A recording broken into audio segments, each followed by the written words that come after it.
Hi guys, just a quick intro. I wanted to show a real session of working with Faye on stay and release. We're using her platform. It's the first time we actually tried to do it this way, and the first time that we've really done a training session on this outside. She has not had a lot of stay training, besides a little bit of platform training where I rewarded her for staying on the platform, which is basically what we're doing in this video. We were both a little bit distracted. There's a lot of wind outside, as you'll hear in the sound, and you can see in the trees. So there's a lot of that distraction.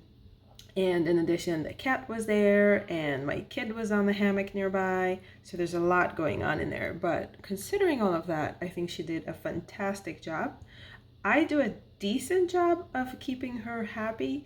You can see in some parts she gets confused where my rate of reinforcement drops. She's not getting as much success as she's used to because of my training. That's my mistake. So you can see that she kind of checks out a little bit. One time she sniffs the ground, one time she kind of looks around.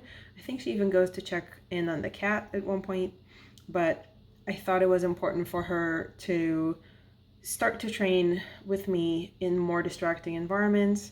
And also, there was one point where she checks out, but then she decides to come back to the training, which for me is an important thing. I want to give her choice. I want it to be her decision to come back and work. So I did not call her. I didn't make any noises. I didn't try to attract her in any way. I just stood there and waited and watched what she's doing.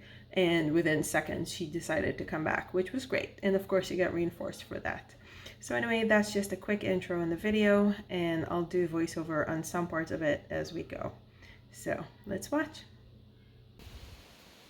Okay, so I wait for her to come back. She's off exploring and just being a puppy. I do not call her. I want it to be her choice. And she comes running to the platform.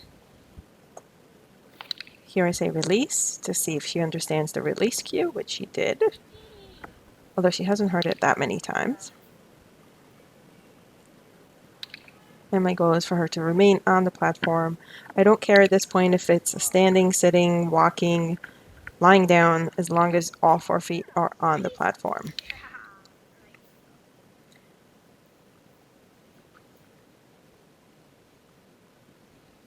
And my goal is for her to return to the platform right away, but it didn't occur to her that she could do that, so she's just sitting in front of me and begging for the food.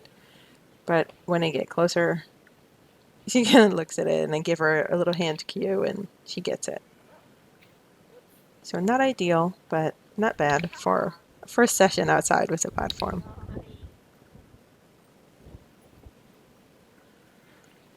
Oops, she follows me. I walk away too fast.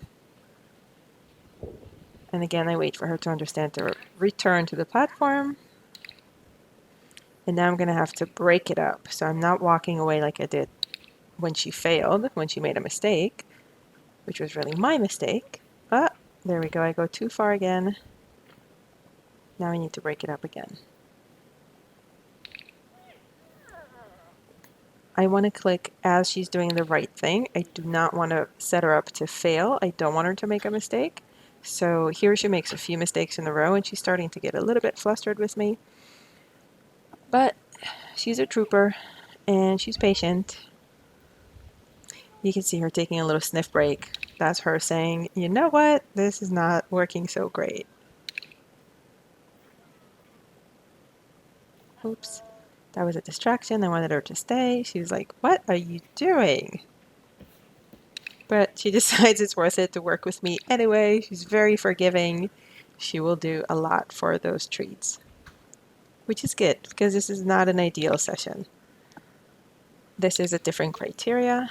I want her to understand that just because I'm moving the hand a certain way does not mean come and get it. Only the verbal cue does.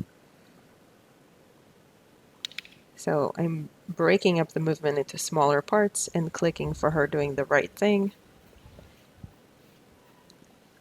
Now she's going to get it. There we go.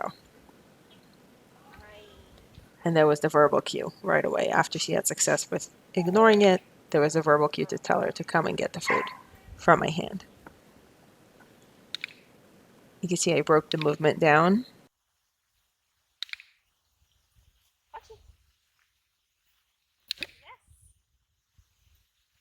Here I'm using a different release word. I think I'm not 100% sure which one I want to use, so I kind of confused myself there. I used release in the beginning, and now I'm using chofshi, which is the Hebrew word for release.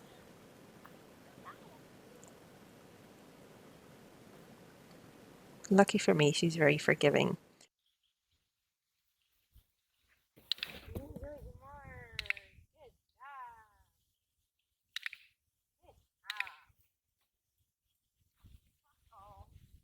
She's diving for the treat, so I picked it up before her. She thinks she knows the platform and decides it's worth it anyway.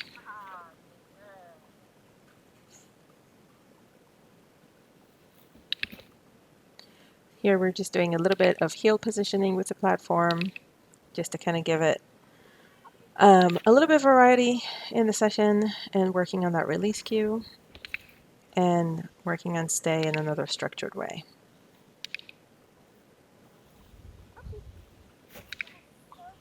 You could see she really understood it that time. She jumped as soon as I said the right word.